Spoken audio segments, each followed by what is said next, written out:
हाय राधे राधे जय माता दी। मेरे यूट्यूब चैनल पे आप सबका बहुत बहुत स्वागत है दोस्तों। और मैं आज आप सबके लिए एक गाने गीत लेकर आई हूँ। अच्छा लगे तो लाइक सब्सक्राइब करना, कमेंट करके बताना।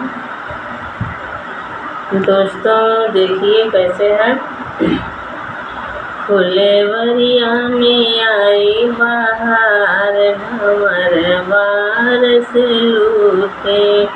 फुलवरिया में आई बहार, भंवर बारस लूटे। रस लूटे हो रस लूटे, रस लूटे हो रस लूटे। फुलवरिया में आई बहार, भंवर बारस लूटे। राम लखन जब गए फुलवरिया, राम लखन जब गए फुलवरिया। रे मलिया लगावे गुहार, भंवर बारस लूटे। रे मलिया लगावे गुहार, भंवर बारस लूटे।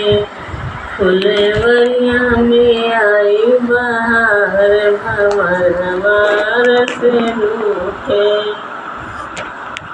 तनिक्यानी हुई जा हम डर दे, तनिक्यानी हुई जा हम डर दे। अरे गले फुलवन के हार, भंवर बारस लूटे।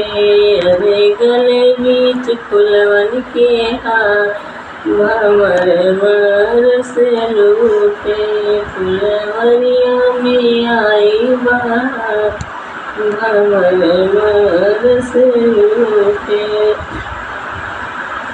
हमसे करावा तू बड़ा निक लागे, हमसे करावा तू बड़ा निक लागे। अरे फुलवन के सिंगार, भंवर रस लूटे। अरे फुलवन के सिंगार, भंवर रस लूटे। फुलवरिया में आई बहार, भंवर रस लूटे। गोरी गोरी बहिया में हरी हरी चूड़िया, गोरी गोरी बहिया में हरी हरी चूड़िया। रे अरे अरे सोहेला कंगनवा, सीताराम के भजो। अरे अरे अरे सोहेला कंगनवा, सीताराम के भजो। कंगना पहिनी दुल्हे की बहिनी, कंगना पहिनी दुल्हे की बहिनी। अरे घूमी घूमी मांगा के जोरनवा, सीताराम के भजो। अरे घूमी घूमी मांगा के जोरनवा, सीताराम के भजो।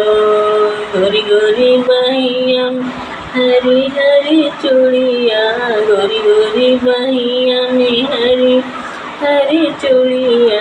अरे अरे अरे सोहेला जोरनवा, सीताराम से बनी। अपनी महालिया से बोले हमरे भाइया कवानी रमा, अपनी महालिया से बोल हमरे भाइया कवानी रवाया। तुम्हें हम देवे जोरनवा, सीताराम से बनी। अरे तुम्हें हम देवे जोरनवा, सीताराम के भजो। गोरी गोरी बहिया में हरी हरी चूड़िया, रे अरे अरे सोहेला कंगनवा, सीताराम के भजो। जोरनवा यस काई गुड़ करी है, उहे जोरनवा यस गुड़ करी है। अरे रही रही गोदिया में लालनवा, हाँ सीताराम के भजो, अरे राही जइए गोदिया में लाला। हाँ सीताराम के भजो।